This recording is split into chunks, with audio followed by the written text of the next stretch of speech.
While I'm out here shooting, I've had several people over the past couple years ask me about chronographs, and just recently one of our forum members asked me if I could give my thoughts on it. So I'll try to stay on task. I'll try to make this quick and to the point, and try to keep it under 6 or 7 minutes. But in 2021, here's my thoughts.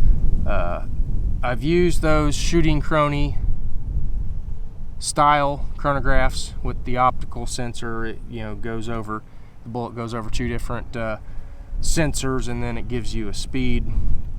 With or without sunshades, I've used a couple different brands, and I'm going to tell you they're junk. Save your money. Let's just go ahead and touch on that. You are better off doing your load development just like one of my 2 methods I describe in my videos, optimal charge weight method or a ladder test, something that you know is going to be stable. Both of those will give you a nice stable load. Then you 0 to 100 or 200 yards. Those would be my preferences. And then you take the rifle out based on what you think the velocity should be. You shoot, I would say, for the purposes of this, you'll want to keep it at somewhat short. I mean, by that I mean 500 or 600 yards, not 1,000 yards. And the reason why I say it 1,000 yards, if your guess is wrong, you're not even going to hit the paper. So 500 or 600 yards. I use a big 4x4 piece of plywood with some painter's paper on it, the stuff you would mask off with. You can go to any auto store. I use Napa. Go there and get that paper. It's like 20 bucks a roll, 18-inch wide, at 20 bucks a roll. And go shoot, and then shoot a group. Make sure you feel good about it. Shoot the group. Don't make any excuses. It's got to be you got to be honest with yourself. If you pull a shot, you need to tell yourself that and note it before you go down there. You can't be making excuses once you go down and look at the target. But note the point of impact, and then make any calculation changes in your ballistic calculator to get the velocity.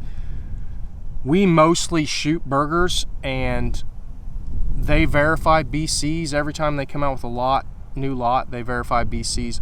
I've never had BC wrong on the burger ammo. Use the G7, put it into a calculator, and do drop validations, and then retrofit those into your ballistic calculator if you just don't have the money for a chronograph. Okay, now let's talk about the magneto speeds. I love the magneto speeds. I really think they're probably the most consistent. You do have to fiddle with sometimes getting the right spacer to get a situation where you're not missing shots, where the chronograph's getting all of your shots. It's very consistent. The problem with the magneto speed is, and some people argue, but it will change your groups, and it definitely changes your point of impact. So let's start with the point of impact. I've seen a couple barrels didn't move at all. That's pretty rare. One of them was a really accurate 30 Nosler Christensen Arms barrel. It didn't move at all with it. I've seen them move up to 2 minutes. Now, the problem with that is it makes it really difficult to shoot long range with it, because if you take it off and put it back, it's going to change the point of impact. It always does. And it doesn't matter from day to day. It's going to change because you can't get it right back in the exact same spot. So you can't really zero for it. So it makes it very difficult to just collect random data. Where it's good is if you just developed a load and then you need speed. Like, go back to that first deal I said with the shooting chronograph, shooting cronies. You do your load development, then you put the magneto speed on and you get some velocities, and you go do drop validation. Take the magneto speed off. You go do drop validation and it's right, and you're good to go. Like, the magneto speed will give you an accurate enough velocity to plug that into a calculator with a good burger BC. You'll hit your target. So that's great. Now, like I said, it moves your point of impact. Now, let's go to the fact that it does or can, it won't in every case, but it can change your group size. That's the whole point of a barrel tuner. You move in, we're talking like hundreds of a thousandths of an inch, you move a piece of metal on the end of your barrel. You're talking weight distribution changes super small. Now throw on something that probably weighs a pound, 8 ounces. I don't know what the magneto speed weighs, but it's a significant amount. You're changing the barrel harmonics. It's going to change your grouping. Now, I haven't seen it change my grouping a lot on these carbon barrels. I haven't used it. I've only used it a couple times on a steel barrels, and it did change it a lot. The only thing I would say it's usable for is actually collecting velocity data. Okay, so that's the magneto speed. It is a great option, especially for those that don't have the money and they feel like they need the velocity. So I think if you're limited in funds, that's what you need to go. Now let's talk about the lab radar. This lab radar and I have a love-hate relationship. I absolutely love it because I haven't really taken any shots since I've bought it. Maybe a couple times I was in I was in a hurry. I just needed to verify 0 or whatever. I may have done it. I don't remember, but I would say 99.9% of the time I have it turned on. The problem with it is a couple things, and I'm hoping this will remedy a little bit of it, if not all of it. Set it over here on the platform, even though it's in the same exact place every single time. I aimed it. I bought the MK machine sight. I aimed it every time. It was great for about 1,000 rounds, and then it started messing up. It started missing shots a lot more frequently. I would say in the first 1,000 it maybe missed 5 or 6 shots, and then it started missing quite a bit more.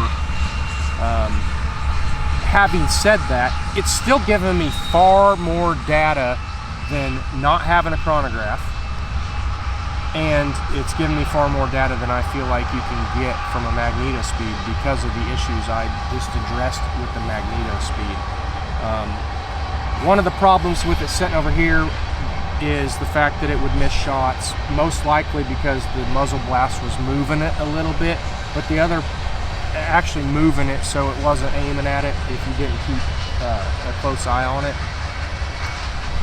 Another issue with it is, and I'm not saying that it's lab radar, I'm just saying the technology, Doppler radar in general. We'll come back to that in a second. The other issue with it, because of the mounting, was that muzzle blast would shake it. And if you know anything about Doppler radar, you can go Google it if you don't. But it's moving, so it's adding movement in relationship to the bullet, so it's going to affect the extreme spread that it gives you. Not so much the average velocity, it will a little bit, but the biggest thing is it's going to move the extreme spread. And I don't remember where I was going with that other point. I hope that this will fix it, because we're getting it up off of the ground. It's not going to be affected by that muzzle blast. I can't see it like I can when it's sitting here, but I'm guessing when we go look at this camera footage that it's not going to be fluctuating as much. So that's where I'm at on that. I would like to see some competition. We have talked to the guys at Frankfurt Arsenal. They're supposed to be sending us out a couple demo units when they get their unit out, which I'm hoping will be a lot more reliable and give us another option. Competition is great for our sport. Everything else we have is ridiculously competitive right now. It's forcing these guys to give us the stuff that we've always wanted as long-range hunters. But that's my thoughts on the chronograph. I do think we'll, obviously, if we get those Frankfurt Arsenal units, we'll be doing a review on them, and we'll be comparing them to the lab radar. I'll be setting them up side by side and just using both units for a while. But I do think if you have the money, lab radar currently is worth it, because you're going to get far more data than you ever did before. Now I'll go into a separate video on how I feel about the velocity data in the first place. But just to real quickly touch on that, the target doesn't lie. I mean, let's just pretend this thing gave me an ES of 50, and honestly, those shots were the ES on them was mid 20s, 25 probably. Run that into a ballistic calculator. I don't know, but just off the top of my head, I'm gonna guess that it's probably gonna give you greater than a half minute, maybe right at a half minute vertical dispersion. But I've had targets down there that had an inch of vertical and the ES was in the 20s, maybe occasionally 30. I really think if you're starting to get into the 30s and 40s, you need to look at your load.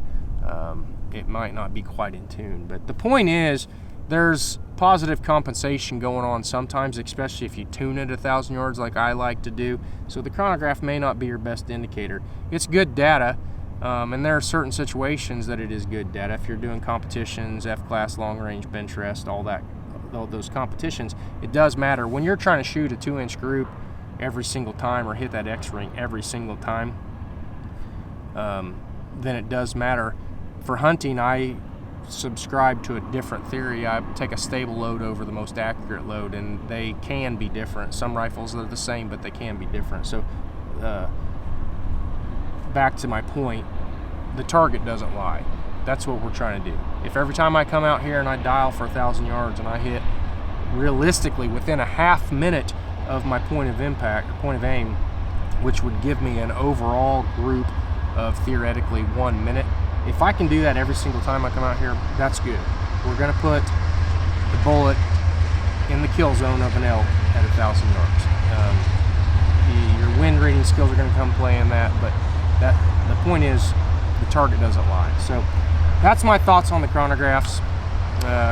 Head on to the forum if you have any questions. I'll try to answer those. I might even do a follow-up video, but that's how I feel about these different chronographs out there for us.